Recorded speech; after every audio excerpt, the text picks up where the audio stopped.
Hey, welcome to the Runaways podcast. My name is Cody. We are back from Montreal. All of us were there. It was a pretty great time, I think. We got to play the new set. We finally saw all of the cards. So we're going to spend some time talking about that. A couple of people on this podcast also did pretty well, I heard, at the two different events that were there.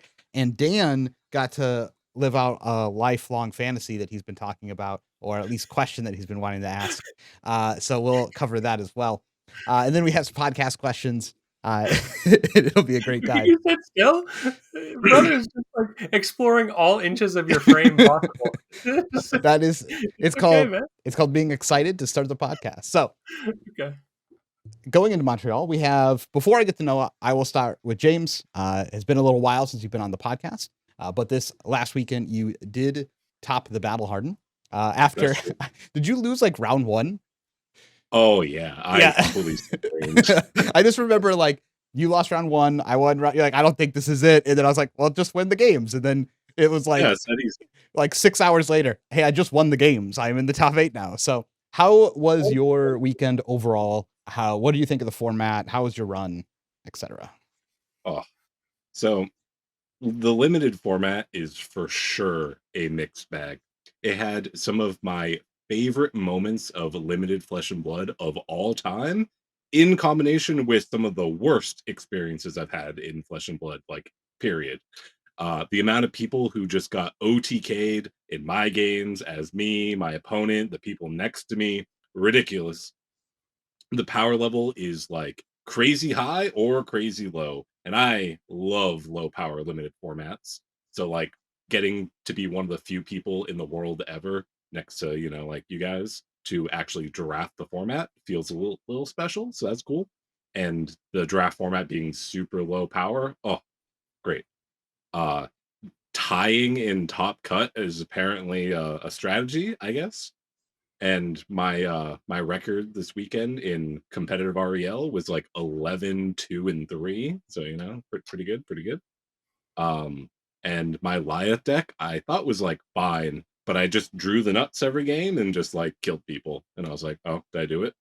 But like I definitely had some earned victories. Like my game into War for my winning in the top 8 was like one of my favorite games of all time in Flesh and Blood. So like that was a good game. Thanks, man. But like the like world premiere events, I just got like OTK'd every event and I didn't understand like what I was doing wrong. And then the Toughnut decks being able to like, even though with 3 intellect everyone was making all the jokes that it was like a dumb hero, but I actually found Toughnut to be the hardest deck to play between all of them because you had to play it like 100%, which I thought was really interesting. And it really rewarded pitch stacking the deck, which was definitely a challenge with your hero ability and everything. And in one of my pools, I had like the 0 block blue super nut card. And I was always struggling with my deck, trying to like never draw it because once I did, I would just fucking die. So that was cool. That was cool. I don't know. There's so much to say about it. I'm sure we'll get into it. Yeah, it was a good weekend. It was cool to see it get your to top the event. You didn't talk about the preamble of how you almost didn't enter the Battle Hardened. Oh, that's true. I hate Battle Hardens that are like connected to events because there's just like too many people there and you have to usually go like just a flawless record or whatever. And then I just walk over to Noah and Cody like the night before and I'm like, convince me to play. And they're like, well, you could just get the good pool and win. And I was like, oh, that's true. Just win. I forgot. How could I forget? Yeah, I didn't want to do it up until like almost midnight. So that's cool. Sweet. And Noah, I think most people have probably seen at least some part of the cast your weekend. Mm-hmm. It was pretty well. Also, you have that great moment of just off the top rope and with a little style, you drop the killing blow. So that was pretty sweet. Overall, somehow Noah, less disrespectful than presenting your cards upside down because you think your opponent doesn't know the game of Flesh and Blood. Dude, people had to read cards. I would say almost every match, someone either had to read a card or like that when they initially played it, they announced the wrong value or like they didn't. No, it was valid for the weekend. That's yeah. This is the one weekend where I have 100% validation. You can't doubt my I did the same, to be honest. I also did the same. I would just yeah. show it to them. See, I'm infecting the world, dude. Everyone's going to be upside down. But no, how was Stranger your Things coming out, dude? We're all in the upside down. calling run? What do you think of the format? How's your tournament? Oh, it was fabulous. Okay. Is it all right if I go on a bit of a yap sesh? Oh yeah, of course. Go for it. Okay. Yeah. So the weekend started, and if you recall from last week, JoJo style flashback, I thought RKO was going to be the best deck, and I thought Toughnut was going to be the worst deck. It turns out that Brute was just the best deck. Basically, like, you should be playing one of the two Brutes, unless your pool is crazy in draft. But in the sealed portion, I think a lot of the Guardians are much more viable. This is kind of like my overall reflection from the weekend, looking back at Super Slam, is that, like, the Brutes are definitely better. I still found that RKO was the deck that I liked playing the most and kind of understood the game plan the most. So my weekend started off basically playing RKO in the World Premiere. I tried a couple games of Pleades. I got curb stomped, and I was like, okay, I could learn how to play this hero, or I could play the hero that I know. And even if I do learn how to play Pleiades, maybe it's just bad objectively. So I'm not going to waste any time on it. I'm basically just going to go all in on RKO. And if it's my tournament to win, surely I'll just open a pool that facilitates RKO. And that ended up happening. I basically had as close to an ideal pool as you could ask for, right? The blue ratios of all the small attacks, the ways to enable large hands, the ways to have evasive damage, the sideboard cards for the various matchups, because sideboarding is like a pretty big impact this format, given that there's so many like targeted hate cards against the opposite class or talent. That yeah, just kind of throughout the day was evolving my sideboard plans. I played into the first 4 rounds. I played into one of each hero. So I was basically like, okay, I've got one of each hero under my belt. I kind of understand in general how they play. And then now moving forward, I can not be surprised when I start playing against the super busted variants of the heroes that I've played before. Because I've already had at least one experience of how I intend on playing the matchup. So yeah, in Swiss, I have my notebook here. That's why I'm looking down. I played against 2 Pleiades, 3 Liath, 2 KO, and a Toughnut.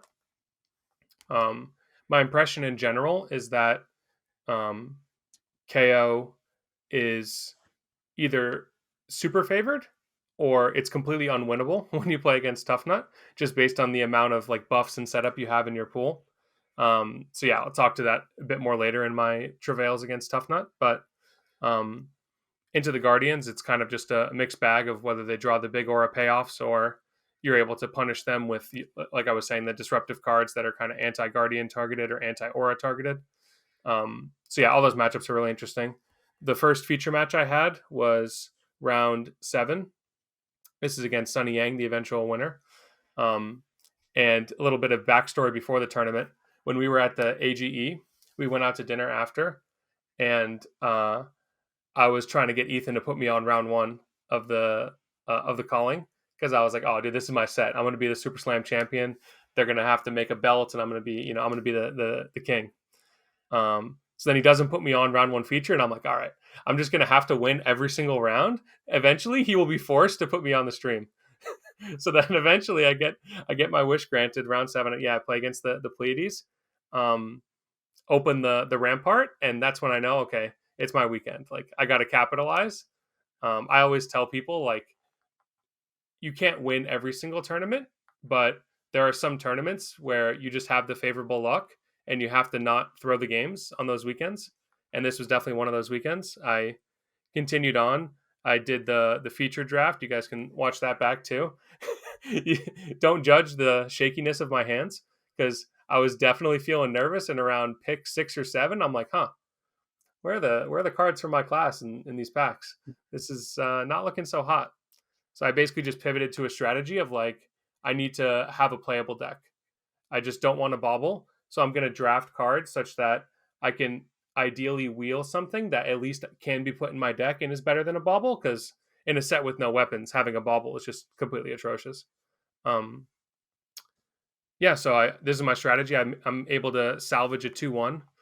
I played against Michael Fung, the lone Guardian in our pod, in the last round of that pod, and on his turn 2, he presented like 0, 1, 2. Basically, all the auras break. He plays Sadistic Scowl, our spoiler card, and he's laughing. He's like, I think you know what this card does. Intimidates my hand and attacks me for 27. So I'm able to block with 3 cards, all my equipment, go to 7, and present my arsenal because he played the 2 cost that cheers and boos both players. So I was able to present my arsenal for basically free because I had 2 vigor tokens and just kind of claw my way back into the game from there. So that was like a super hype game. I was like, wow, I did not expect to salvage a 2-1 from this 5 KO pod.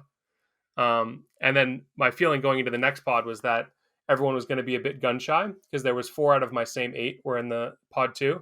Everyone's going to be gun shy of drafting KO. So I was just going to put my head down and continue to force him and hope that the other people backed off. And that strategy paid off. I mean, my deck was crazy. Hamilton was the one who registered my pool, and he was like, I see. This is what a KO draft deck should be in theory, right? Like just completely premium. That one was a pretty smooth 3-0. Played against Sunny again at the end.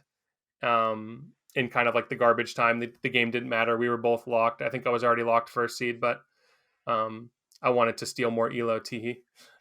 So yeah, won that. And then going into the top cut, I was super fatigued. I've never done a draft. I don't know how many people in the viewership know about this, but in top cut of limited tournaments, I guess all of you guys know about this because you've all done it before me. But they don't do called drafts. It's a zone draft. I had no idea that this was a mechanic, and I actually really like the called drafts. I get the zone draft is supposed to be more chill, but to me it was like way more intense because it felt like the judges were more actively like watching if anyone's going to be slow. No one got any warnings or anything, but the judges are all just kind of like doing a circle of doom, pacing the table. And it kind of disrupted my rhythm too when some people would be like slower versus faster. I kind of like you start with a lot of time and then decelerate. Whereas now I had some like decision paralysis around like pick 7 or 8 where I would take longer there. And I'm like, oh, this is like a little bit scuffed. Like, I don't know. It was just a weird experience for me and kind of threw me off a little bit.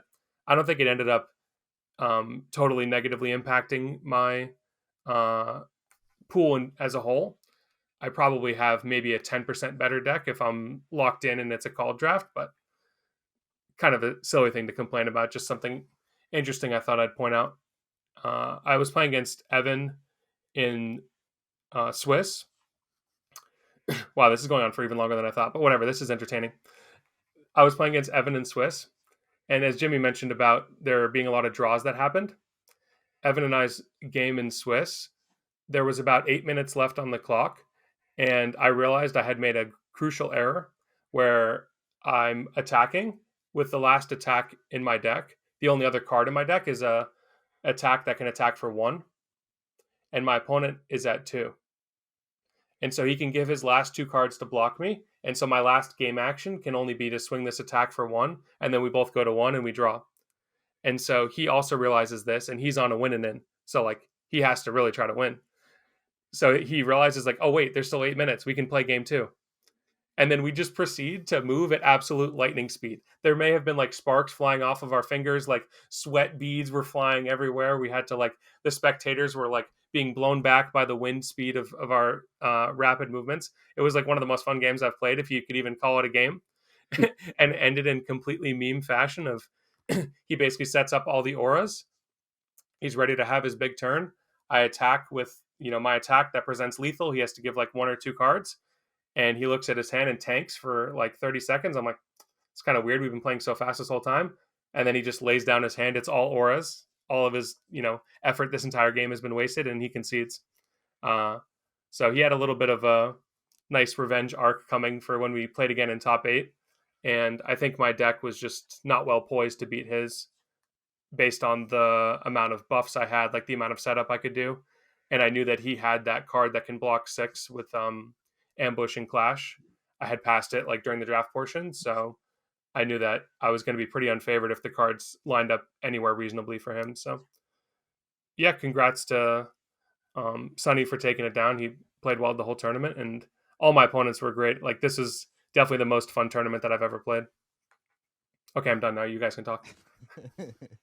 I think that was a good recap. Yeah. No, it was a good weekend. It was cool cheering you on, especially after day one when you're undefeated. Then like talking about how we think draft's gonna go, and then just keep seeing you win. Was great. A little disappointing at the end there, but it happens like that sometimes. Yeah. You got into the top 8, and then you need some luck to be able to get out of the top 8. So it happens, and sometimes it doesn't.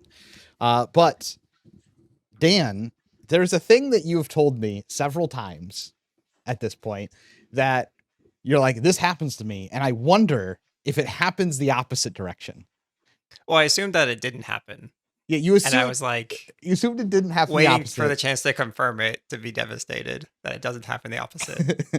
True. So we're playing the team like box sealed event, and you finally got your chance where we line up. We're playing against Majin Bay and his team in the last round, and Dan is sitting across from Majin. He's like, I know this sounds weird, but there's a question I have to ask you, and it's, does anyone ever confuse you for me? And Majin just looks at him and goes, no. And Dan's like, yeah, because it's happened like 4 times to me. And you can just see Dan just deflate. He's like, I knew that was going to be the answer, but I didn't want to hear it wasn't just a no, it was like a no. Like who would ever? But that's just like his mannerisms, to be fair. Like, it was a very natural response for Caleb. But it's been like several events that you've mentioned this to me, and then you finally Well, it keeps happening. You got the opportunity to ask, and I was like, well, you've lived out the question, and the answer was no. Not even once. Yeah. But basically what happened was 4 different occasions at tournaments, someone has come up to me and be like, are you Majin Bay? And the first time I was like, kind of responded how Caleb did. I was like, no, like, obviously not. But then by the 4th time, like, okay, something's going on here. It's usually when I like didn't have time to shave before the event. We have like unkempt, dude. You're saying he doesn't clean himself? No, I mean, I think like right now I don't look anything like Caleb, but I think when my beard's like grown out, we have like the same like swoop in our hair. Like, I don't know. Anyway, that's the thing that happened. Sad to know that I'm wildly less popular. Which does that make you Majin too? I don't know. I don't think Dan wants that started. No. Does that make pretty good there. Majin 3? But besides your dreams being crushed by Majin, how was your weekend, and what do you think of the set overall? Yeah, it was such a good weekend. I flew out with my brother. It was cool to travel with him. I stayed with him, get some bonding time, play some FAB. This was his like first, I guess, breakout performance, you could call it. He day 2'd, he cashed. So proud of him. He did a good job.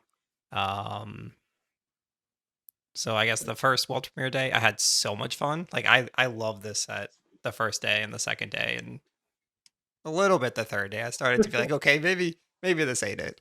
It's just such a wild time. Like the other guys hit on already. Like you're just OTKing everyone. It's like when you're doing the powerful thing, it's like the most powerful limited set we've ever had. It feels like you're playing Living Legend with 20 health. Like it's insane. But it's honestly a blast. And then on the other side of the spectrum, you have Toughnut, who's just tough nutting every turn, and somehow that works better than OTKing. I think people are gonna have a blast at pre-release. And in terms of my run, I got to practice every hero a little bit the first day. I mostly played the brutes, Toughnut and KO. That was definitely my preference. I was pretty open to playing Liath. I was a little hesitant to play Pleades just because I didn't really get to practice on her. But my calling pool ends up being like an insane KO pool. I was kind of like Noah. I didn't even like bother taking any time. As soon as like the judge came over and we got the paper, I wrote KO. I gave it to them, and then I started putting the deck together. Super deep pool. The kind of highlight for my deck was I had 1 copy of Big Bully, which, if you don't know, it's a 2 for 4, I think. But if you've been booed that turn, you double its base. And if you have less life or more health than your opponent, rather, you get booed when you attack. So my game plan was basically to attack someone for 16 to 20 damage with this card and kind of just win from there because they go so low that your blues are now threatening 9 damage and they're blocking their hand every turn. I start off terribly. I go 0-2 to start. I'm not great at these like actual day zero formats. It usually takes me like 2 games to get the hang, and then I kind of stop losing, which is what happened here. But it's funny. I think my second loss was against the Toughnut, and both of these losses were just like curse draw sequence, like quad reds back to back, or against Toughnut, I would like draw Sadistic Scowl, best card in the limited format. Awesome spoiler. Honestly very strong. But it's like core to beating Toughnut because it's how you get off the top. They have 3 cards, you intimidate them once or twice. They can't block anything. But I like have it in my hand on a turn where I have to block, and I just kind of lose immediately. But from that Toughnut game, I learned what I need to do to not lose the Toughnut again. And then I play like 5 Toughnuts in a row, and it's so perfect. Like every game I'm playing better and better. I'm playing like lightning speed like Noah's. Second game, like my decisions are easy. I know like Toughnut's ranges and what I have to set up. So I go on a run. I finish the day 6-2, and I'm feeling kind of down about it for some reason. I think because of how I started. Meanwhile, I'm in like 40th place or something, and like other people at X and 2 are like up to like 12th place. It's like I'm actually in like a really strong position, but for some reason in my head I'm like, oh, tournament's over. It was fun. Day 2 draft, I do it pretty much exactly the same. I draft a pretty medium KO deck. The first time drafting the set is super weird. It was hard to tell what was going on. I think I got past cut or something. I don't really know. But yeah, I start out 2 again. I'm like, how does this happen? I sneak out a win in the last one. I'm 7-4, and I decide to drop because surely I'm out of the tournament, right? It wouldn't make sense to still be alive losing the first 2 rounds of both days. Meanwhile, I think one person at 10-4 made top 8, if I'm not wrong. No? Okay. One person at 11-3 actually bubbled, so you made the right choice. Oh, sorry. I think I'm thinking top 16. No, I was definitely dead for top 8. But I was like super alive for cash. I was thinking I was live for like top 16 cash if I like 3-0. But for some reason I thought tournament was over. Someone was trying to get a team for team seal. So I was like, oh, whatever, I'll drop and get my packs and go do that. So I dropped the tournament. Wait, you dropped and didn't draft again, man? Well, so that my main reason for not playing is because this draft knowledge is useless to me after the event's over. And in my head, the event was over because I can't top 8. And I thought I couldn't cash unless I like 3-0 and then also hit like a 5%er on breakers. But isn't that better? What do you mean? Like playing for that out? I didn't really care to play for the 5%er because I could like play team sealed with a pretty stacked team and like get ticket value. Okay, I guess. But I mean, I was just wrong. Like I was live for top 16 at that point. I think I had to win like 2 games in the next draft. Yeah. To cash. So just play for cash. That's much better than tickets. Come on, man. Yeah, I don't know. My mental was like weird. I was just like having fun. As soon as I was out of top 8, I kind of like took the rest of the event for granted. So I think I was in like again 40th place or something when I dropped, or like 36th or something. I definitely should have played on, but I didn't. So that was the end of my run, and I got to instead like cheer on my brother who was like live for top 8 until the last like round or 2, and go undefeated and all that. So I had a great time. Awesome place, great location. It was like right in the middle of Chinatown, so we got some good food. Yeah, no shortage of good food options around there. I really like the location. Such good food and so many bees. There are so many bees. Yeah. No, I had fun. I kept trying to open the Liath pool and just never did. Every set of packs I opened, I went Liath. No Liath. I guess I'll play this other thing. And it was like, Toughnut at the beginning was like the only pool I had. When I finally got to the calling, I opened up. My Liath pool wasn't good enough. I didn't have enough pumps. And so I just played KO, but it was like kind of a mediocre KO. I just needed to play against people who kind of didn't know everything that was going on. And I played against too many players who knew what was going on. And so I just went X3 and went out. Their decks were just like better than mine. And everyone that I lost to is like in day 2, which was like expected. Play the Battle Harden. Very similar situation. Oh, Liath? No Liath. Okay, fine. I'll play KO. I look at my pool. I have 2 blue 3-block brew attacks. That's all I opened in my entire pool. And I went, well, I guess I'm not playing KO. I just play Toughnut, and it was too late by that time to play Toughnut. Like you couldn't play Toughnut in Battle Hardened times because everyone knew how to damage stack at that point. And we'll talk about that more when we get into like what you should be looking for at your pre-release and kind of this thoughts overall. But so I just drop out of the battle hard. I had fun, but eventually I'm happy, Dan, that you dropped out because you're like, hey, you want to go play the seal? And I'm like, I am playing Liath. Just give me the Liath cards The so I most can busted Liath deck. A so I whole can box. finally play Liath. So it was just we opened the box, put all the cards in a pile, and I said, I want all of these cards for my Liath deck. You guys do whatever else you want. I just built like I win the game on 2 turns. On 2 turns, I will intimidate their whole hand and kill them from full health. And that was basically what happened every single game. That was fun. So I was just a cheerleader this weekend for the most part. But I think it was great. I enjoyed my world premiere trip. I think the set is great when you haven't played it a bunch. I'm very suspicious, and we'll talk about this later of what the set looks like when you've probably played it a bunch. I think it's a bit suspicious. I do think they need to. LSS should really spend some time thinking about the names of their cards, though, that they're introducing to the game, because this is the most degenerate naming convention for cards that they have had so far, and we're all like 13 years old, so you know. We're all making the worst jokes you can possibly make while you're playing this card game, but I'm assuming they knew what they were doing. You can't name Okay, this is not a problem for me. I still have yet to learn the name of any card. I'm trying to think in my head of like what cards you're referring to, and I'm like, I know Bully Tactics because like that card's OP. No, we're talking about it's the Nut and the Goon cards. Yeah, it's Toughnut and Gooning. Goon Tactics, Goon Battery. Well, who cares, I'm nutting, and then you're playing against Liath, and you get permission to nut. Come on, man. See, the thing is, I make those kind of jokes no matter what the actual name of the card is. So I think this is why I'm unaffected by them just putting it very face up. It was just the naming is like it's just like natural to like use these terms. Like the way Toughnut works is you nut every turn. Like you activate Toughnut every turn. Yeah, and it feels good every time you hit. Yeah.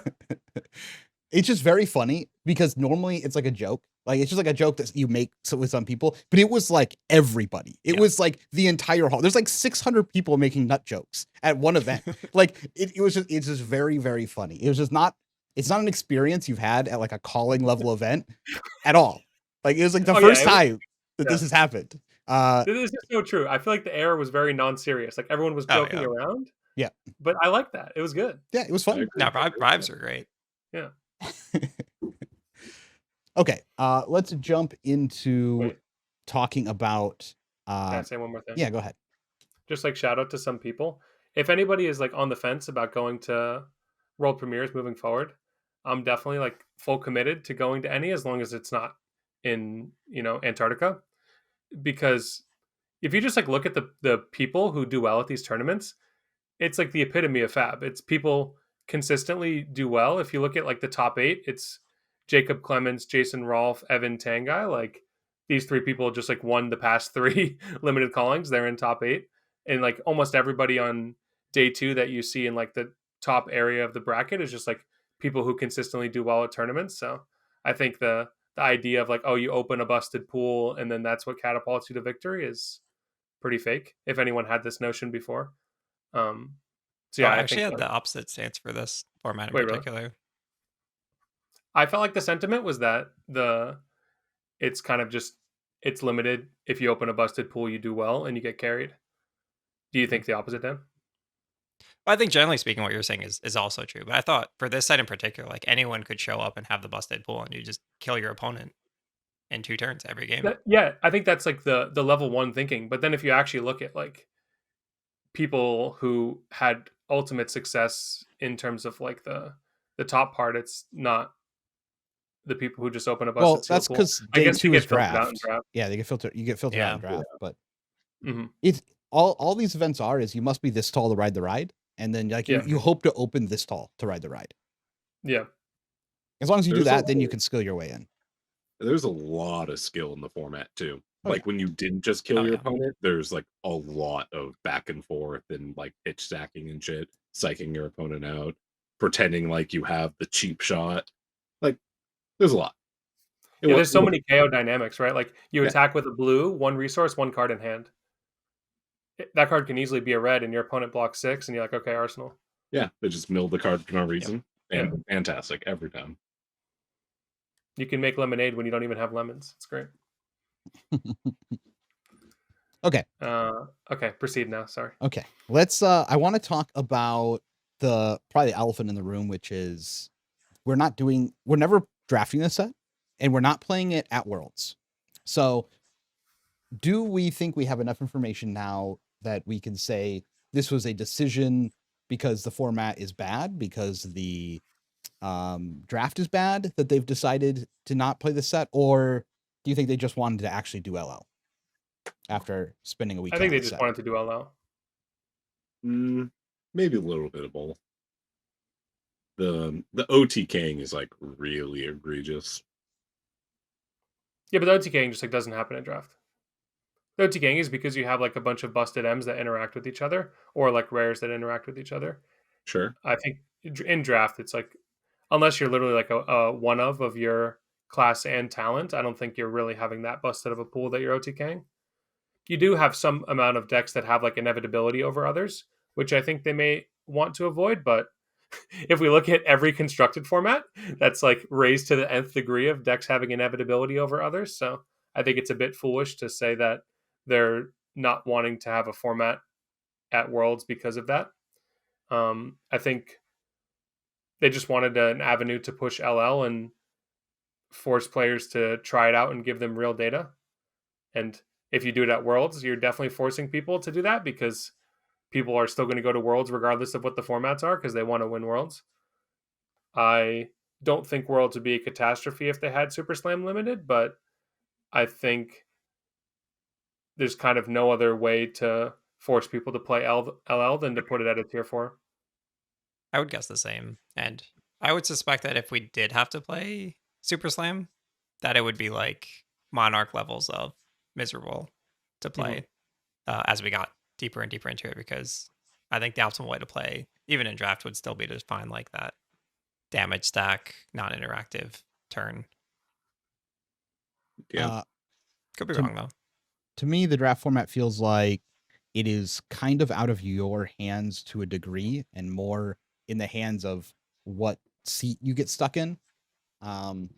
Because there's only going to be so many auras open, and both both Guardians want the auras, and then there's only going to be so many pumps open, and Toughnut is by default probably the best deck draft wise. Because it's easier to get the high end of Toughnut by just drafting, 3 blocks and yellow 6s. Yeah, if you look at like the cards he shares with his class and talent, you're not competing with Pleades for random yellow 6 power. You're not competing with KO for that either. So like you just basically get your pick of the litter of the cards you want to comprise like 75% of your deck. Yeah. This set looks like quintessential FAB drafting, where you have to like decide on what hero you're going to play by like pick 3 and then hope that it's correct, because you don't really have a lot of the room to pivot out of. That's what this set feels like in the limited exposure, and I think it's probably would just be a bad draft set given infinite time. Completely fine for like a couple of events off, but I think if we had 2 months to work on the set, we would be hating this going into Worlds personally. I also think that Guardian, like if we look at the draft shape of the top 8 draft, I think that's pretty close to what the draft shape should be. That's garbage. Maybe there could be one more Guardian. Yeah. But Guardian is just like significantly underpowered because of, like you mentioned, Cody, in Liath, you don't want any of the big attacks, which is what you want in Pleades, but you like really need the auras in both because you're not going to open enough pumps to be able to play a Liath deck that's just like all pumps realistically. And they both want the small breakdown? attacks. Like the yellow Guardian attacks. And are really also the strong in yellow both. Guardian attacks, yeah. No, what Yeah, was like the breakdown? The breakdown was 3 Toughnut, 3 KO, 1 Pleiades, 1 Liath. I think in theory, maybe one of the KOs could be swapped out for Yeah. a Liath or a Pleiades, but it should be pretty close to that, I think, in the breakdown of how the card pools kind of line up. But that's a pretty garbage default setting for a draft format. Like, can you imagine? Like, I mean, it's just it feels so easy to wreck the draft. Yeah, and also I think the power level of the helmets is way too high. Your Oh, deck feels for like sure. unplayable if you have no helmet, and the turn you're using your helmet is usually like it's basically traverse power level is what I was kind of calling it the whole weekend. Yeah, same. Yep, there were plenty of times I didn't play Pleades because I was like, "Oh, this is almost a Pleades. Oh, no helmet. Never mind. I wouldn't Yeah. even think about it then." Yep. Cool. Dan, did you have something else you wanted to say on this draft format? You started to talk. Nope. No, I think it's probably pretty bad. But I think sealed is like questionable and like I don't know. It's like a little too wild, but I think it's immensely fun and I would Oh, love to play another pre-releases are sealed going to be calling. sick. Oh, Like, Yeah, I'm pre-release is looking gonna be forward to them. awesome. I would love to do another sealed calling. If it's gonna be at PAX Unplugged, I might play like the ProQuest Plus, then I would be looking forward to it, but a little I don't know, a little like concerned at the Yeah. same time. I have the weirdest sentiment right now where I agree that pre-release like should be super fun, but I'm like not super excited to go play the games because what if I suck? I just like what if it's just a complete sack? Like I can only win in Canada, dude. I come back to the US, I go 0-4 at my local, like I'm the worst player of all time. Who knows? You'll just play KO again, RKO Yeah, again. exactly.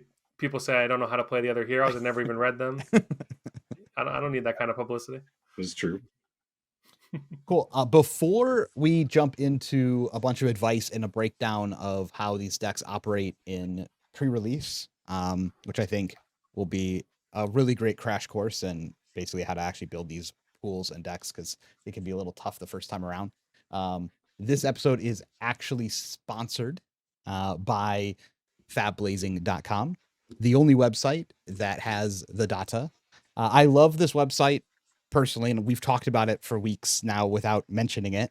But it's easily some of the best money I have spent in Fab. It has saved me hundreds of hours of matchup testing using the matchup analyzer. When I was playing Gravy, a good example is I used the tool to use Gravy versus Slippy matchup and then figure out how much exact percentage I could get by running Snag or not running Snag. And that is invaluable for testing or just settling arguments with your friends. If you want the power of data, then visit fabblazing.com. I'll put the link below, but I can't say how much I love the website. A ton. So Yeah, we definitely have argued a couple times. Yeah. You may have heard a few of these arguments. Being able to back up your argument with data is gives you a nice defense. it is worth paying for just to be like, I win all the arguments. Here's the Yeah. data. Sweet. So going into pre-release, let's talk about this. I think the biggest surprise was probably Toughnut over the weekend.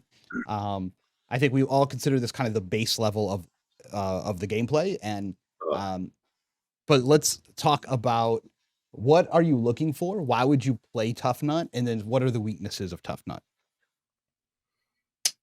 He doesn't have a lot of pressure most of the time. So your opponents can just set up in your face, like if they're Guardian or even KO, and just kind of do whatever they want. And you're just most turns being like between 5 and 7 damage. Now, I do think you need to put some amount of go again in your attacks or pumps or whatever in your deck. But most of them block 2, I believe, except like 1. So like it's kind of a rough thing. I think he gets the least value from his hat, right? Between all the heroes. But he certainly is the easiest one to build. And then you just want like a lot of yellow 6s and stuff. That's kind of the deck. I think it's more than that. So a quick breakdown of how I think the deck should look is you're going to look for a bunch of yellow 6s. You want these primarily to be the cost 2. Some of them are going to have to cost 3 or have 3 block on them. And then you're also going to put reds, depending on the number of reds you have to put in the deck, or 3 costs you have to put in the deck. Then you'll put some number of blues. Usually your blue count is like probably like 3 to 7, somewhere in that range. And essentially the goal of this deck is to leverage toughness tokens on your opponent's turn to be able to block at least some percentage of the time with only 1 card. In this case, you're then preserving an extra card in your deck. It's primarily, this is a fatigue deck, which is pretty funny to say, but because of all your attacks are coming in for 6 and you block so well with 1 card, unlike the other decks, you quite often find that your density of threats ends up depleting your opponent's deck. And then if they ever go like big or wider, you can usually block with 2 cards. And then you're using the Toughnut ability every single round to get extra pitch. One of the ways to do it is have like a 2-cost set, and then like have like a 2-cost in hand. Then you'd use like the Toughnut ability. If you flip a yellow off the top, then you can play the card from hand, keep your card set. If you flip a red off the top, then you can pitch the card that you have in your hand to play your one set, and that's how you don't play. Typically, this deck does want to swing every single turn. It's very similar to like a lot of Guardian style decks where your goal is to swing hammer every round, and your goal here is to throw like a 2 for 6 or 3 for 7 every single round, and then just use the extra toughness for blocking. And you can also have like the dollar off your chest piece to help do this.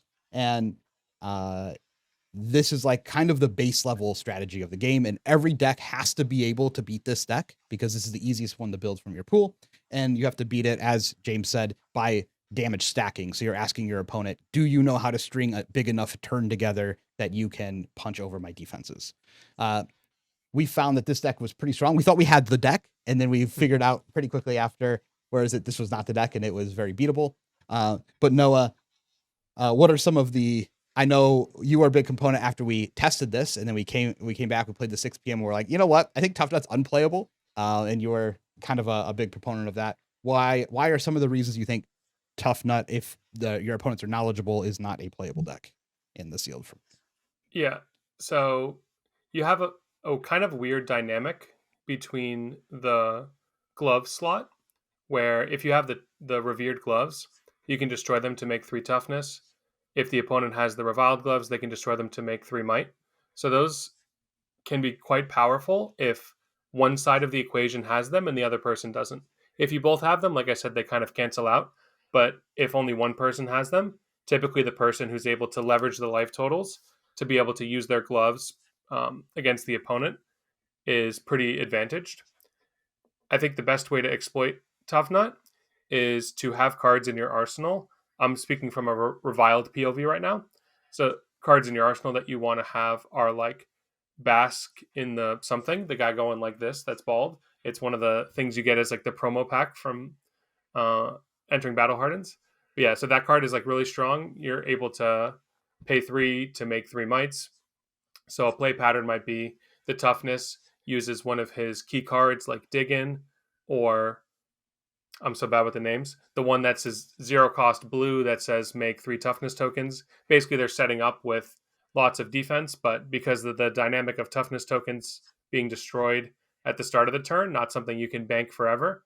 If you're able to attack with a small attack that then makes mites on the crackback, like say, for example, you're able to make 6 mites on the crackback and only attack for 3.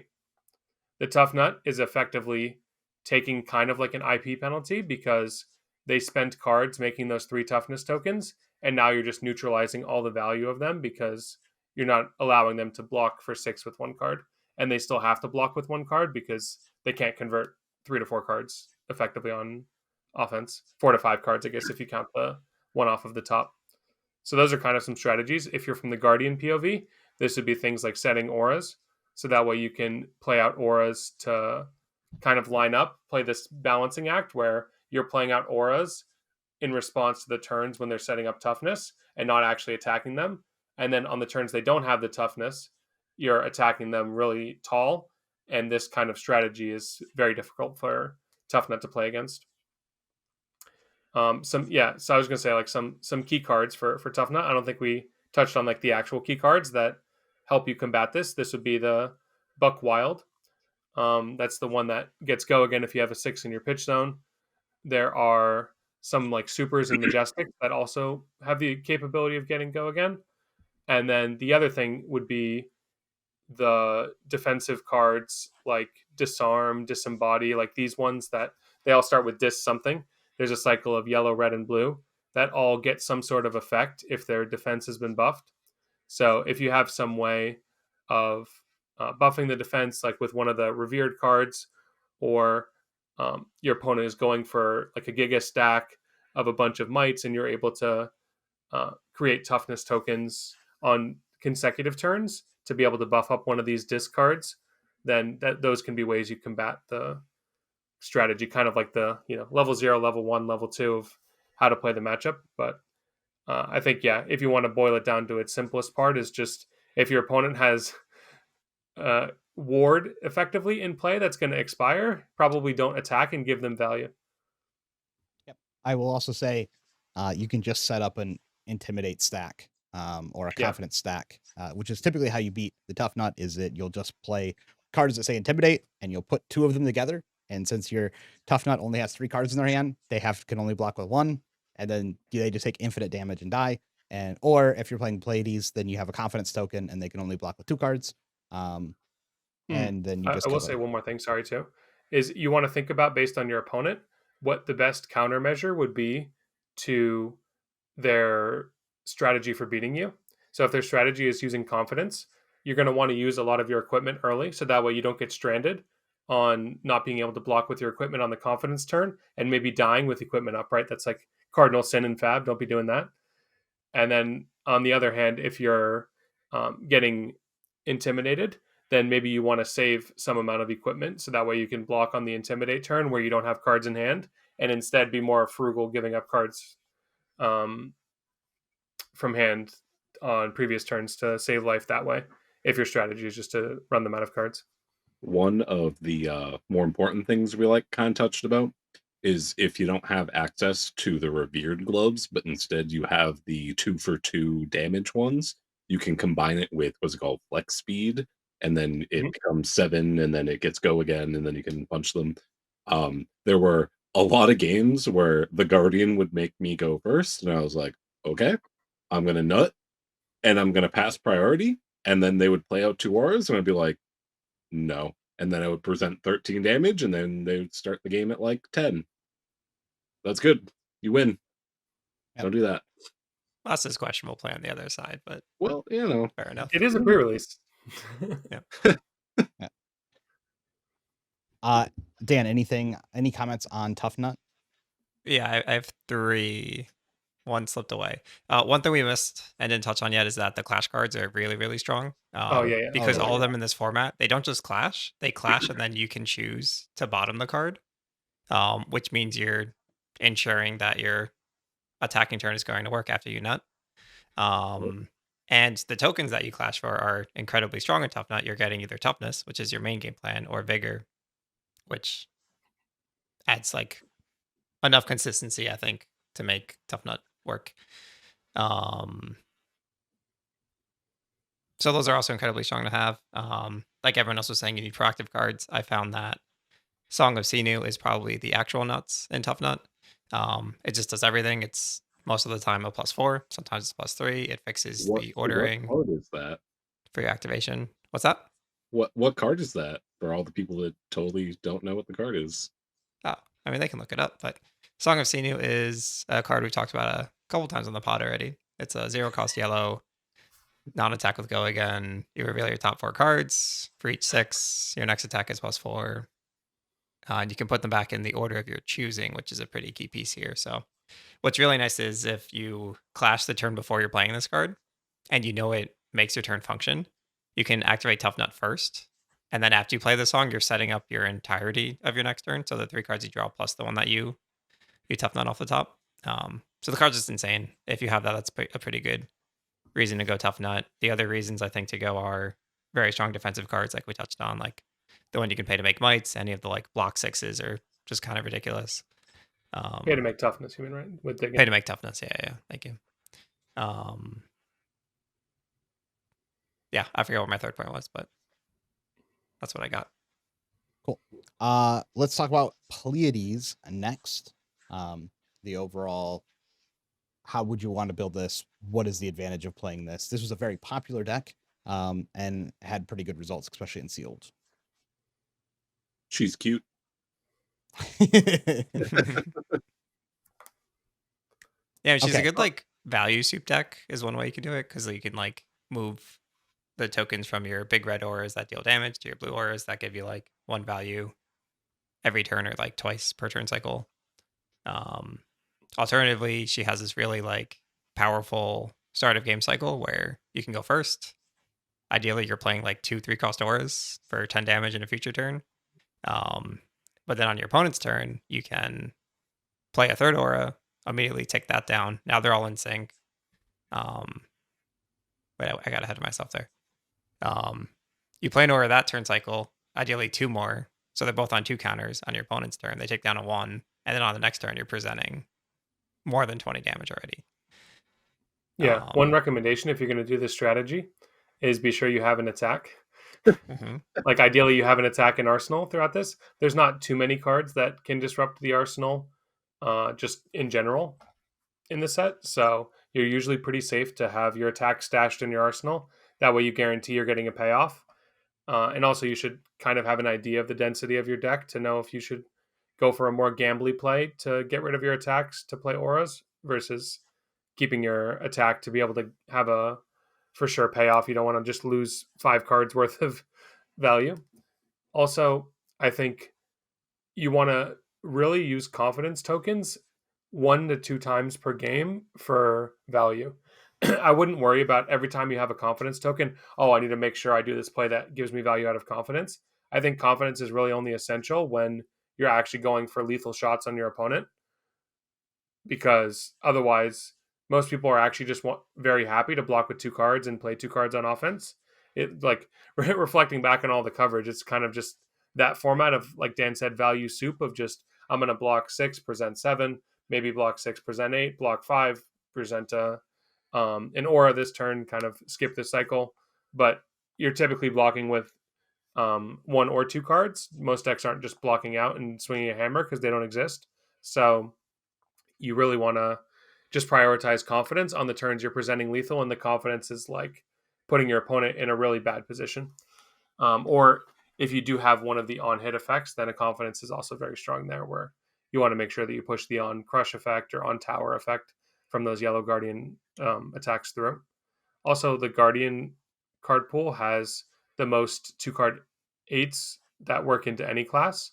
So from what I've found in most of the play that I've done this past weekend, the effects that say if your opponent blocks it out, they get some kind of token are quite a mixed bag of how effective they are.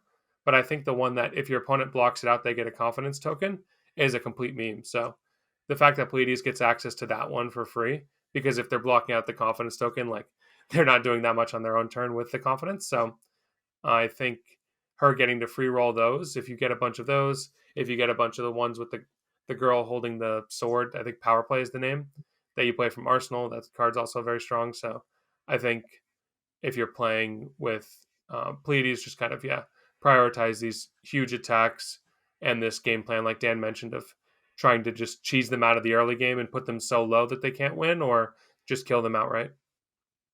Yeah, I think so the build kind of looks like 6 to 8 red auras. You usually want to you really want the helmet that says when you block with this, cheers, because it makes a confidence on tap anytime you want it. The boots that are also like pay 3 make a confidence if you have less health is also really good as well. They're I think either those boots are a best complete or meme. the worst. No, it's like you either win the game off of it or it's 1 life. Like, Yeah, I think those boots are Liath cards. I don't think they're actually it good in is Pleades. better in Liath, but you Yeah. sometimes do need the access But to the I don't want to confidence. lead our viewers astray, man. They look to us Yeah, for guidance sure. sometimes. But I don't want you to tell a viewer, hey, you should lose 4 health to make a confidence token. Because pitching a card and stopping a blade break to make a confidence is like, you have to already be smoking your opponent for that to be a good play. not Yeah. always. Sometimes it's just how you win. Just having Yeah, it I on get it. tap is pretty important. Otherwise, you just block with it for 1. It's like, Agree. perfect. I'm just saying, like, I don't want to say that you should always be breaking them. You should be blocking with 1 for 1 with them, like the majority of the time. yeah. It's an emergency. It's a nice safety valve. Yeah, it's a safety valve. Yeah. I think in this deck, the cheers card, the blue that just aura that goes into play for 0 and just cheers you, is incredibly powerful. And I saw a lot of people who actually missed that, where because you're just setting up aura. You do want some like blue yellow auras just so you could finish the game. You want a couple of 0 cost attacks in case you get pressured early. But this deck is very good at beating Toughnut because it stacks damage and then tells Toughnut he can only block with 2 cards. It's also pretty good into Liath because Liath is doing something similar to you. However, you're able to control when your auras tick down, so you can actually be like 1 turn faster than Liath can on your first big turn, and Liath can't block, so you don't even need a confidence token in that matchup. You're just like going hard, and because of these reasons and its ability to damage stack, it's something that just steals games. If you just open double aura into aura, you just like win most of those games. And one thing about the extra confidence token at the end of the game is actually like really valuable because you can go. What you can do is you can drop 1 aura on your opponent's turn, tick it down with your ability. It goes to your turn. It ticks down at the start of your turn and pops. And then you just send 1 attack. So 1 aura, 1 attack on a confidence token is always going to leak damage. And that's like a really easy way to close out games once you've already done your big super attack. How this deck loses is it gets run over with pressure, or the opponent has some type of block card or something on your big turn, and your big turn just doesn't do as much damage Yeah. as it's supposed to do. Or the opponent has some sort of like kill an aura in play, and you basically invested 2 cards and Yeah. just got your aura completely blown up. So yeah, one way to kind of counter this would be if you're able to secure the block card. I think it's a super rare, the one that you can buff up the defensive and action card, or you're able to secure the aura. I think it's a 0 cost aura, comes in rainbow, that can buff the defense of one of your action cards by 1, 2, or 3 based on the color. Some way of countering one of those cards that says it can't be blocked by auras and kills an aura, because that card is just pretty backbreaking to this setup. So yeah, at least having some answers in your deck to that would be what elevates a Pleades deck to like top tier. Cool. Anything else on Pleades? Okay, Noah, you want to tell us about KO, why it's good, Yeah. how you want to build it? RKO. Yeah. RKO. So RKO, the general game plan is the fact that, similar to the other brute, you can't really brick.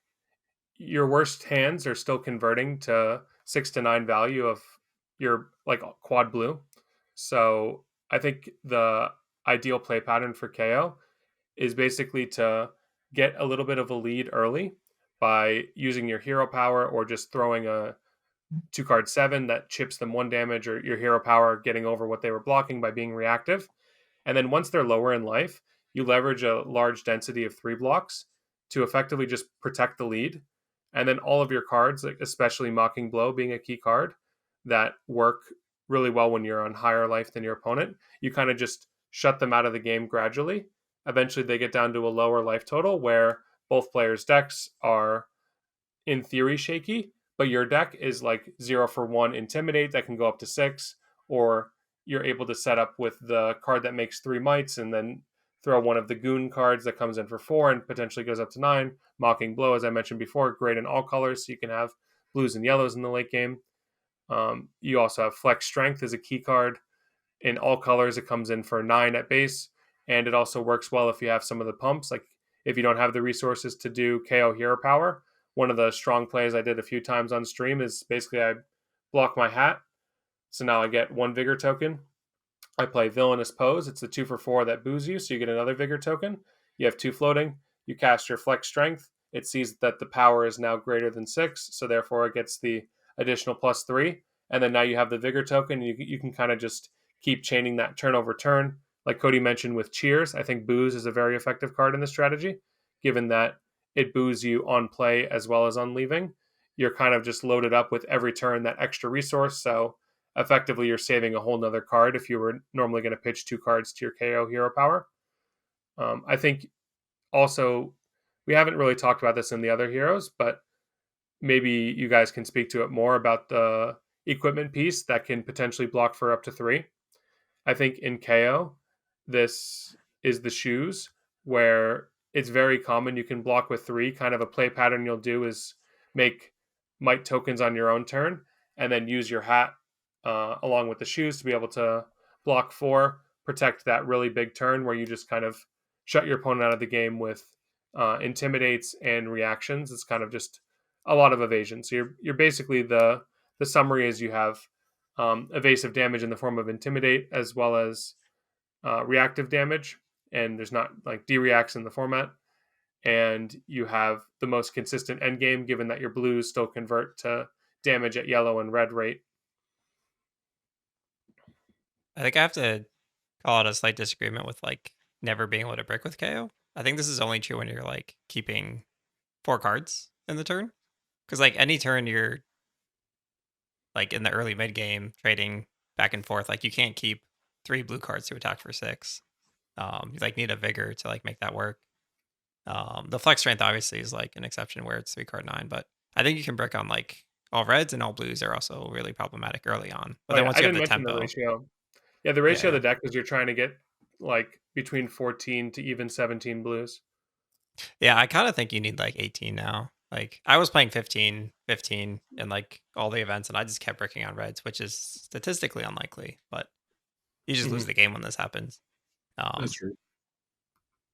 But you need a vigor to like efficiently convert 2 blues into 6 because you need the 4 pitch. Yeah, I think kind of the dream is that you just have the ability to block hat, and then you have enough, because we're talking about sealed, you have enough boo potential to where the hat insulates you on that one turn where you don't naturally have a way of booing yourself, and then you kind of just keep the boo train going from there. If your Yeah, deck if your doesn't deck's support great, you this, shouldn't then brick. maybe But just a bad KO pool. yeah, I think vigors are the important thing to call out. Having Yeah. access to boo consistently makes the deck super smooth. Yeah, and in contrast to Pleades, you want to be triggering your ability to make a token like almost every turn in KO if possible.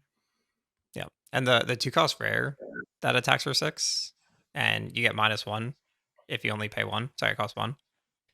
That card's insane in both brutes, in my opinion, because of how Mhm. flexible it is. Yeah, I think that entire cycle of cards is like super good. Yeah. It's if we're just like talking about generic cards that can go in any deck, that whole cycle of it gets -1 power if you don't pay 1 are flexible in the sense of you can always cast them for +1 damage. It's kind of like kicker, like if you just want it to be 1 more damage, you have an extra card in your hand, whatever, I'll convert it to a lunging press. So yeah, I think those cards are also decent in KO for when you don't have his hero power online, just making use of that one extra resource. Agreed. Best ways to beat KO is not give up a health lead early, is what I found. KO terribly needs to take the lead in the game Yeah. because Mhm. there are several turns where it has to hold cards in order to get value out of its hands. And if it cannot hold cards, it will just lose the game value-wise. But the deck is very powerful at finding an early turn to just pressure a bunch of damage, and some of it being slightly evasive, that once it gets ahead, it can just maintain being ahead. I have found that it is sometimes worth it to just block out the KO on certain turns, depending on how powerful it is, to just not have that health deficit, because you want to be able to find your big turn to battle back against the KO. Agreed. Yeah, you have to be presenting lethal first against KO. Because as soon as they do, they're threatening 9 on a blue and you've lost the game. Oh, their closeout is insane. Like, because they can always pump everything to 6, and then some things have additional effects if they do get pumped or not. Yeah. You're always forced to respect everything if you're behind in the late game, and you can't afford to do that. You'll just auto lose. Yeah. But on the other side, they fold if you're presenting lethal first. Because usually they're Yeah. down to like their blue block 2s that attack for 10 on offense with 3 cards, or they block for 2. Yeah, exactly. A lot of the end game, if once you get to like the super end game where you don't have the vigor train rolling anymore, Mhm. You start needing to hold 3 cards. So like Dan mentioned, if you're presenting like the 2-card trade back and forth, KO has just literally 0 for 1s, It's times are tough if you're only keeping 2 cards and playing a 0 for 1. Yep. Cool. I, Anything else? Go ahead. I had like a weird situation on the opposite end in my top 8 game versus Mark, where he went first. It was a KO mirror, and he presented like a 1 power attack that could be 6, and I just put 2 cards in front of it, and he could give up an arsenal on turn 0 to get through 1 damage, and I was really hoping he would do that to like do the life deficit thing, and he didn't, and I was like, okay, maybe you know something I don't know. And that was like a long decision for turn 0 of like, is this 1 card worth the 1 damage but also worth the arsenal? And I would say most of the time it was like he should have done that, and that was probably a throw, but I don't remember what the card was. But like, to give up an arsenal at turn 0 for 1 damage is usually like kind of iffy, especially in the low power format. But I thought that interaction was really interesting. I mean, I did technically lose a game because I dealt 1 damage on turn 0. So That's true. Against a Toughnut. If I had not dealt the 1 damage, I wouldn't have taken infinite damage back, and I could have, probably played the game. But So is Life of Sealed. Okay, I want to talk about Liath. In my opinion, Liath is the best deck in Sealed. It is also the hardest deck to actually pull the cards for, because it needs both a mix of red auras and red pumps. And while some of the people I talked to said that they were getting 4 to 6 red pumps in almost every sealed pool they opened, my experience and a lot of the people that I was around's experience was getting like 2 red pumps in their entire sealed pool. So And when you talk about pumps, what cards are you referring to? I'm talking about like the gesture card that is like a 1 for 3. Yeah, it's censored. It's censored. The gesture card, it's like a 1 for 3 pump. There is the villainous pose, which is the 2 for 4 pump. And you actually get to play the 2 for 4 generic pump in Liath as well, because your ability is better than everyone else's, essentially. Yes. Who cares about your opponent? You want the token for yourself. You want to smush them. Correct. Yep. So, and then there's also, our spoiler card as the pump as well, and a couple of other ones like that. But that's what I'm talking about. So you need a mix of those pumps, but you also need red auras at the same time. And so pulling both of these is pretty hard. You probably want anywhere from like 4 to 6 red auras. And you would probably want somewhere between 4 to 6 pumps at the same time. These can scale up and down in some number based on how many you have, but you kind of want that density, because the entire goal of playing Liath is essentially you are a tempo deck. You have 5 cards. You're going to want to force your opponent to block as soon as possible by leveraging a giant attack. You typically do that by putting 1 or 2 auras in play, and then comboing the auras popping with like 1 or 2 pumps into an attack. This would then like usually present around 21 to 23 damage on that turn. Your opponent then usually gives you their whole hand on that turn, and then your job now for the rest of the game is to continue to pressure enough damage and setup to not fatigue yourself while still winning the game. If you can walk that line as like the aggressive tempo deck, then you win the game. It's very fun to play, but it's also very hard to pull. Some of the key cards are like power play, like you mentioned before, that goes in the arsenal, then it comes out. Is like one of the only big attacks that they have. Also, all of like the zero cost, if you pump this over its health, then over its damage, it gets +1, and then it has some extra effect for a crush effect, is really good, especially the discard one. The discard one is typically how you steal tempo in the mid game. It does have some ways to make confidence tokens, and sometimes you use the confidence tokens to win the game as well. But most of it is trying to map out a bunch of in-game states where you're able to leverage your tempo advantage to deal the last bits of damage. You typically also do this by running yellow and blue auras as well to set up like some alpha strike turn at the end. The deck does not block super well, but it does play the cards like Goon Squad and everything super easily, because it can make a lot of tokens. And then obviously if you open any of like the nutso cards, like, intimidate 3 cards out of your hand or anything like that, it makes your life a lot easier. Yeah, but the real key is you need the red pumps and you need the red auras. And if you get those, then you can play the deck. Yeah. Another thing too is a lot of your cards, since Liath is, from what I understand, the only one who cares about having multiple auras that also makes auras out of his hero power, you can kind of combat trick your opponent sometimes by using Liath on your own turn by paying 2 to make a might. Yep. That may enable one of your cards that cares about having 3 auras. So having a card back that doesn't necessarily need to be a yellow or blue that could pay for your hero power, just something you're looking to arsenal, but your opponent always has to be wary of the fact that you can combat trick similar to how KO does with those cards that care about you having 3 auras. Yeah, also any of the cards that say if you get booed, it gets an effect. It's like if you have more health than your opponent. Well, you'll almost never have more health than your opponent because you're blocking out and you're saying no blocks most of the game as Liath. You can just boo yourself by activating your hero ability. So all of those cards are live at all times, which is really, really powerful. And then, like we mentioned, the boots before, this is like a key card in Liath is to have the boots that create a confidence token. It's typically how you close the game, and because you are typically dropping down in health saying no blocks. I'm playing a 5-card hand, 6-card hand almost every round. My sealed pool that got me the top 8 with Liath, I did not have those boots. I was having to play the Toby Jugs instead. But I was those are good.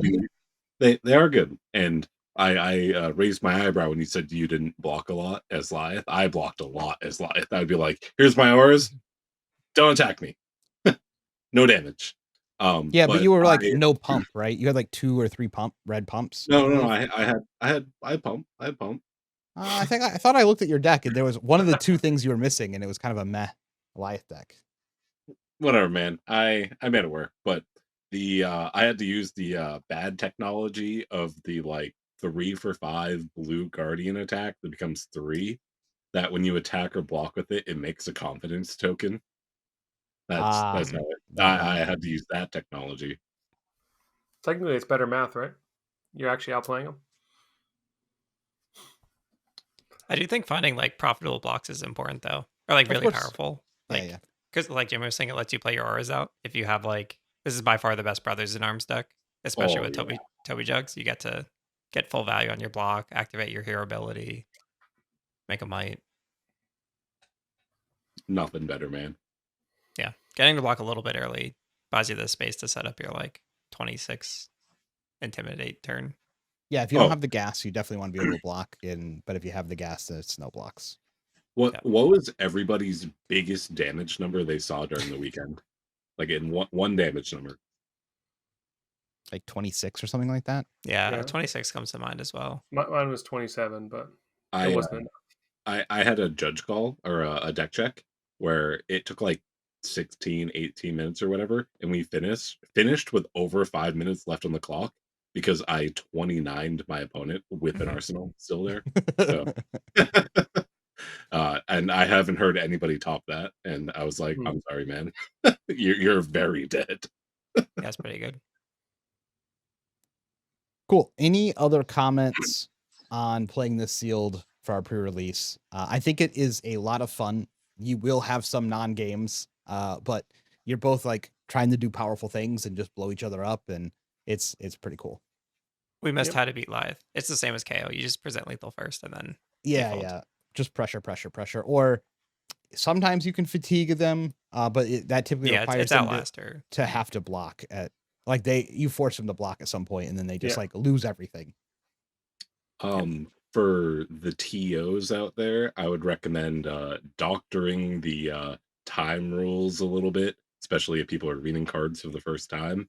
There will be a lot of games that go to time between the Liath having 5-6 card hands, the Toughnut just not knowing how to nut fast enough, and like I would probably set it to like 40-minute rounds or use the top 8 tie rules so there's a deterministic winner.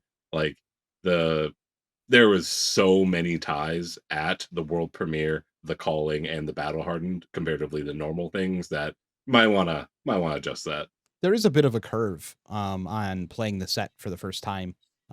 It's once you pick it up, it's pretty enjoyable, but I will say there's a bit of a curve, and I think most of the places I go for pre-release just kind of, it's not no time limit on the rounds, but it's pretty loose on the time limit is at a I wouldn't just do 35 minutes. Is a little egregious for the first like round or two. Yeah, agreed. Cool. Let's go into our podcast questions. These are asked by premium members of our Metafy. If you'd like to be able to ask questions on the podcast or get our 3 free deck lists and sideboard guide, which will be coming out shortly for this month and every month moving forward, or any of the other cool benefits, feel free to join in the link below. I will say we still have that Dan's Mario guide is up, which has been really popular. I know you've been getting a bunch of questions about that. The Fang list has been popping off as well. I know that some of these lists are going to get updated as soon as the new meta shakes out a little bit as well. So it's a pretty good investment going into the ProQuest scene. Okay. First question here from Kraft. With Liath, is it now time for standing order? Are there any examples of cards where the floor of the card is not that good, but the ceiling is also so above rate that it basically cancels it out? I'm suspicious of standing order as the option. I would love it to be standing order time because I love that card, but I don't know about that one. But that's the big question of Liath, right? I've been thinking about literally all day. I've been thinking about like I'm like in the shower, because I build decks in the shower like every time I'm in the shower. So, but I'm like thinking about Liath, and I'm like, I could go to the defensive route with the shield, and I'm just like playing. I can swing my weapon for 4 every round, basically, if I just put a bunch of things that cost 3 in there. And I'm like, but that's kind of boring, and you should probably just get round over by like damage stacky decks still anyway. But the other way to play it is just like, I'm just gonna leverage 5 cards to like equal more offensive pressure than other decks could put out. But none of these answers really work that well. It's like, because there isn't enough above rate attacks, IMO, and enough above rate defensive tools that you can't go one or the other. It has to be like some level of mix of these two things for it to happen. So as of right now, I have not figured out how to make this deck make sense. But there's got to be something there. There feels like there has to be something there in some way. And maybe I have to play the auras in CC, and no one's thought about that yet. If only there was a card that scaled with the game to give you infinitely more value, like in life gain. If only this existed in CC. No, that's for LL. You just play Liath and LL. You put all the CYB in your deck, and then you just draw like so many CYB every turn. What if we had like 9 pummels? Oh, 9 pummel? Pummel Liath? No one expects the triple pummel. Any other thoughts on Liath? No. I don't get what does the standing order mean? I'm confused why that's a relevant card for Liath. It just gets buffed, man. If you get rid of your arsenal, it's like a real card. But it's a 2-card 4. Sure, I agree. That's why I said I don't think it's standing order time. Calling that a real card is like calling yellow evasively it's a real card. It's like, the what are we talking about? It's the same argument that you said previously about how you can assume because you have 5 cards, and you pitch a blue for a pump 5, then you essentially it's just like a 1-card 5 because how is it 5? Thing was free. Isn't it 2+2? Yeah, but it's a 4. It's just not a 5. But 2+2 doesn't equal 5. I'm not trying to play Wounding Blow in CC, bro. Like 0 for 4, no text. It's not 1947. Like, come on. Yeah, I think every yellow guardian attack from this set is better. Like all the zeros. Yeah, that's true. Well, I tried craft to maybe we need defend Fino your on the honor, pod. but... We need Fino on the pod to defend standing order, dude. It's his baby. Yeah, I don't know about that one in Liath. But did you talk about the second part of this already or no? It said, are there any examples of cards? No, I think the question was just about, like, in general, about examples of cards where the floor is not good, but the ceiling is above rate. Like, not having to do with Liath at all. That's my interpretation, at least. Mine was not. Mine was Okay, that. Are there any other cards that work in Liath? Yeah. I was thinking about it my way of, like, cards that are terrible floor, but good ceiling. The one that always comes to mind is Bare Fangs. Like, if you look at that card in a vacuum, it's just like you're playing a card that's 2 for 6, that's a Pearl with no go again. But like when you look at it in context of a deck, it's like actually super above rate. But if you think about it in a vacuum, right, the floor of the card is just like a terrible no block 2 cost red. But since the ceiling is a 2-card 9, it basically cancels out. This is the card I always think of when I think of like this style of card. This is something that's entered my head before, so I wanted to say this. Can we also say like every gem that exists? Yeah, exactly. Yeah, it's another good one. Especially the new gem, right? It's just like the floor is probably even more so. What's up? Library probably even more so. Oh, sure, yeah. The new gem is like the best card in the game or terrible. Like does absolutely nothing. Either like discards 2 cards from your opponent's hand or has no text. Because it's even worse than that. Because like if they had the Z-Reacts to block with and now they can't, then they have to hold them to the next round. They're just like fake cards at that point. Well, they can still block them. It just costs 1 more. So I'm saying like they just have to like now pitch cards to play the D-Reacts. Yeah, that's just infinitely terrible. I agree. That's what I'm saying. Yeah. It's like it's a uninteractive pummel that just pitch, like you don't have to cast it. You don't have to pay resources. You ain't got to do nothing. You just got to pay money. You pay real money for pummel, dude. That's OP. Millen, wait, it's like a microtransaction, dude. In the middle of the game, you like you pull out the wallet. You don't need the actual pummel. You just like you draw this card, and it's like since you paid $200, you get to pummel your opponent. Yeah, that's the game we play. Okay, proceed. Millen asks, when can we expect Runaways internal tournament would be fun content? Did we like try to do that before and then like no one wanted to do it? Basically, that definitely happened. No one took it seriously enough. Yeah. Yeah, I don't think we can give a real answer to this on the pod because then we're going to be beholden to doing it. Yeah, I'm going to go with. Yeah, I would expect it to not happen, but who knows? Yeah, I agree that it would be cool. So something maybe in the future. I also agree that if we recorded an internal tournament and some people did commentary on it, it would be very entertaining. It does Indeed. not mean that it's Especially going if to we did happen. Though. unfiltered commentary of like what we actually think of Yeah. people making interesting plays. That would be great content, I feel. We just need like a 3-month break from any competitive tournaments though, and that doesn't exist. Yeah. So Yeah, it's hard for us to justify like dedicating to something that's like taking away time from the real tournament. Yeah. Ham asks, what's a card that overperformed this weekend, and what's a card that underperformed this weekend? Bully tactics. In which category? What do you mean? It overperformed? Holy shit. Oh, okay. I don't know. I actually like block with that card a lot.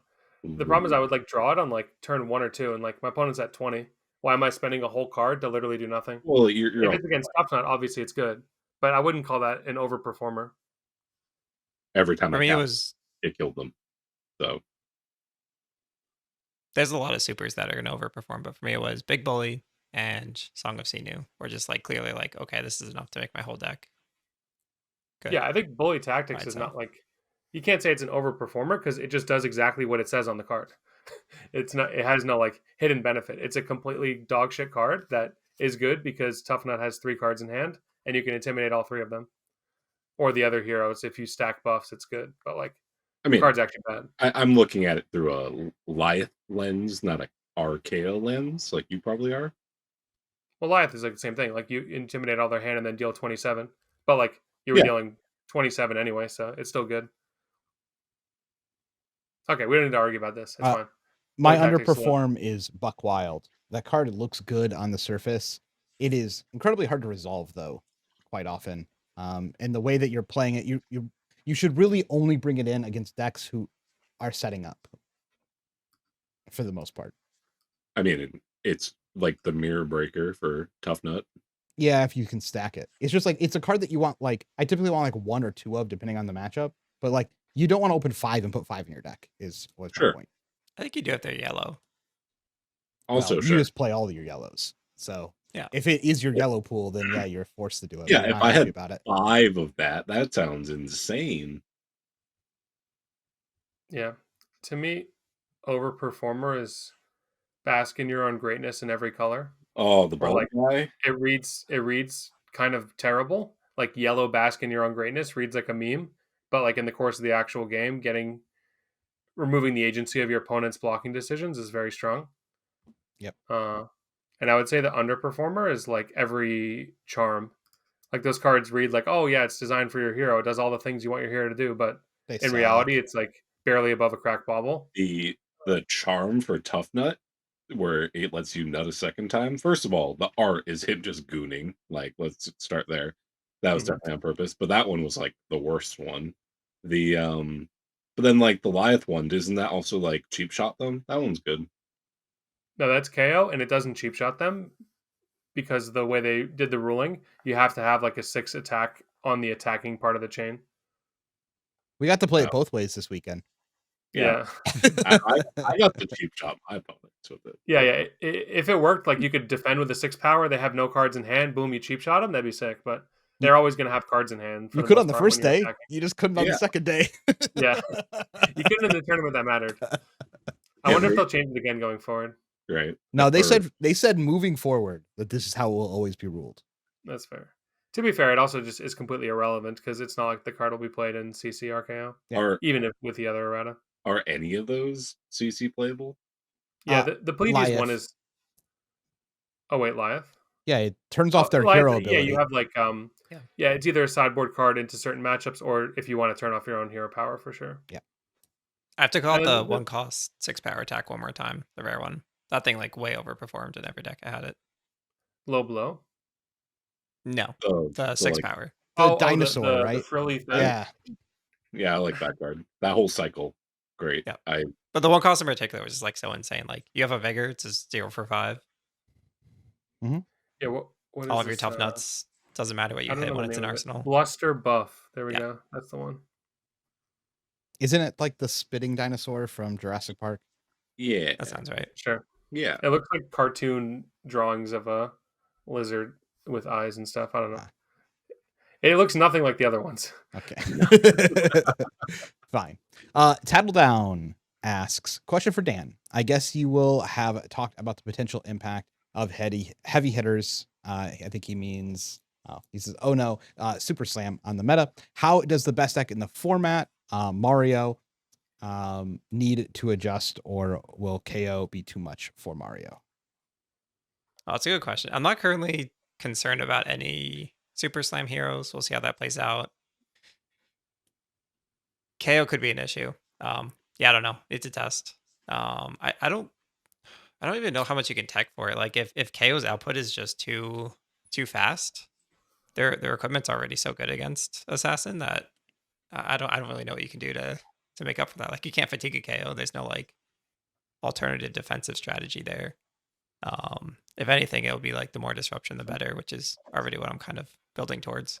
Like I don't think the dagger plan is going to keep up at all against KO. That plan also gets like especially hosed, I think, against Fleshbag. So I don't know. I'll let you know when I figure it out. Oh, get bagged. Hemlock Ale asks, out of the new heroes, which one feels like it has the most CC potential? There's only one, right? Yeah, it's gotta be Toughnut.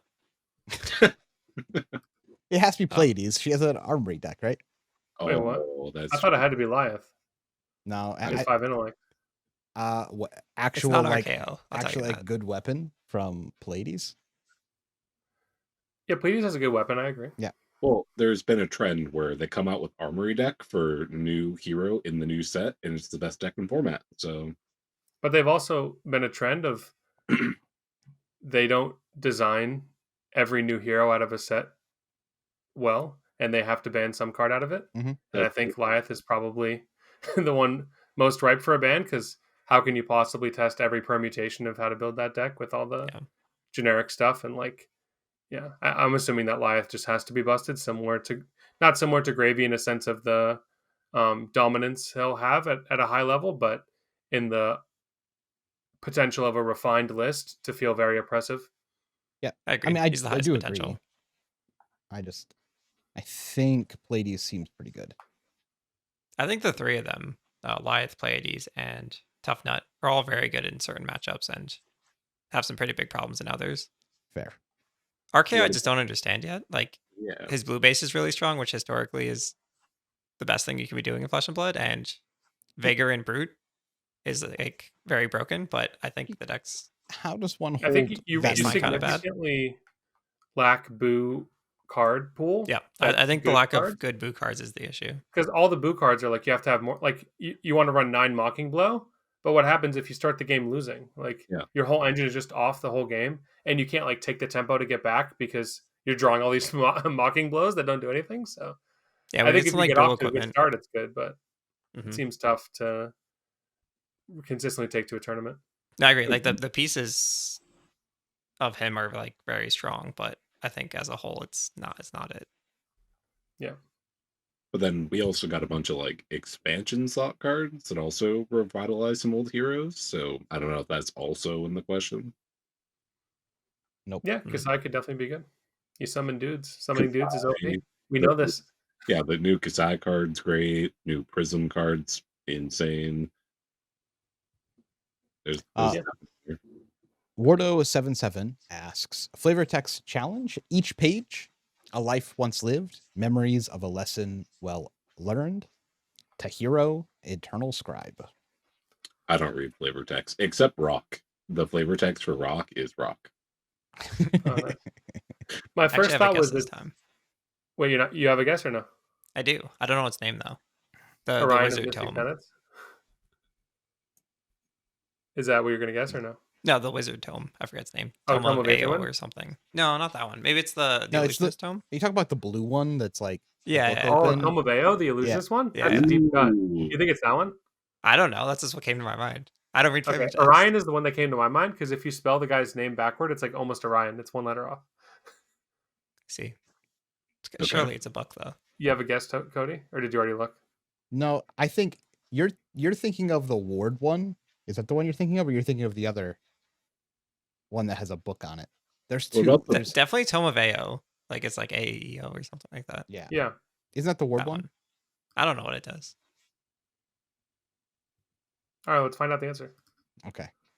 Okay. It's definitely not rock. It's Orion. Oh, hell yes. Wow. I'm telling you, LSS does the Orahan. tricks with the names. It just because this name was one letter off backwards, I was like, oh, it's easy. I don't need to read any of the first part. Mike at Blockout Party. No discussion or thinking out loud. How many non-hero cards contain the word Iron Song in their name? Non-hero. Oh, yeah. Yeah, Durant Iron Song. I know people get triggered about the comma in that name. Yeah, that's her. She's the only one with the surname. Yeah. I should know this. I don't. Somewhere between 5 and 9. I can only think of 5. I can only think of 5, but I'm going to guess 6 because I probably forgot one. Yeah, that's kind of where I was at too. I thought of 5, so I said up to 9. I'll take the low. I'll take the 5. Okay. I'll go 7. Go with 6 then. Let's see who's right. 6. Determination, makes sense. pride, response versus chorus and beat of the. Oh, the new card is Iron Song? Yeah. Oh, that's some juice, dude. I've been had. Okay. That new card's really good. Womp womp. Oh, I failed. King of Mice. Do you think that part of the reason draft isn't at Worlds is because of the soup draft format, or is soup a limited draft good and unrelated to no draft at Worlds? I think we already answered this, but I think it's because the draft format's bad, but other people have felt differently. There also could be a world where there's just not enough product. I heard somewhere that there's less of this in the last 2 sets. So that also could be a factor, but like probably not. It could be so many things. Yeah. I think sealed's good, draft bad, probably for this set. Agree. Yeah. Which is usually the opposite. We already kind of talked about this. Yep. He who smites says, Noah, my watch is broken. Is it K? No time. Yeah, see, now that KO is back in the meta, you got to be very clear in your enunciation. That's why I pronounced that. It was good. It was good. I was giving you props. You did well. Dude, I really hope it is. Yeah, I hope everybody shows up with Kano at this ProQuest season and takes down all the events. And then Kano, I would say rides off into the sunset, but that means like he was here for a good time. I hope he burns in the eternal flames of hell and we never have to see him again. Look, it's probably not true because he has specializations, but yeah, all the Kano players, please show out. The deck is really good into people who disrespect it, and I think it's kind of on that, sine wave of being in the bottom tier now. So yeah, bring out your Kano, win all the tournaments, be the best, take him out of here. But if he leaves, then we're just gonna get Blaze, and that's just the same thing. But we don't get Blaze before Worlds. I'm saying I don't want to have to think about Kano at Worlds. Imagine how lit that would be, dude. Yeah. There are some crazy things that could happen this ProQuest season with LLing, and we will save that for a different podcast because that is a whole another topic. But just, I know people have not thought about it because I know people on our own team who didn't think about it. But now that you consider it, there will be things at LL from ProQuest season that aren't playable at Worlds. So that's the PSA for everyone who hasn't thought about this yet. The thing is, you don't have to think about it because that's just like how the game works now. We've been trained. We're the mice running in the maze. Yeah, that's how every tier 4 is. Why can't we like pick up the qualifier season and move it after the upcoming pro tour? No, because it's generated so much hype thus far, man. It's clearly not broken. It needs no fixing. Nothing. None. So we will see what happens. Rinzo asks, who told me it wasn't Florian time? Well, it wasn't supposed to be Florian time, but if enough people decide it's Florian time, it is Florian time. Oh. And if an equal amount of people decide it's not gravy time. Yeah. The gravy players said, not my time. And the Florian players said, we back. And then, you know what? You're back. Yep. So now it's Florian time. Our Scary Super Cringe asks, how good is Super Draft and why does it suck? I don't know. I've never drafted it. Soup? Yeah. Dude, there's only 72 people who have drafted it in a real event. Isn't that sick? Wow. Forever. Say yes, Dan, and Jimmy, because you did. And no, it was 80 people. Cody, come on. Oh, no, you had it right. You got it right. It was a good time. It was low power. I enjoyed it. I wish I won one more game, but yeah, whatever. Yeah, I think draft is cool. You have the option, right, at pre-releases to do drafts. Yeah, if you What? have product, Yeah, if you have product, I think that'd be like a pretty cool thing to do. I Like, guess you could just not play sealed. You could collectively be like, we're going to do 2 yeah, drafts. Fuck you. yeah, that would be cool. I No, it's like definitely a thing. thought, Yeah.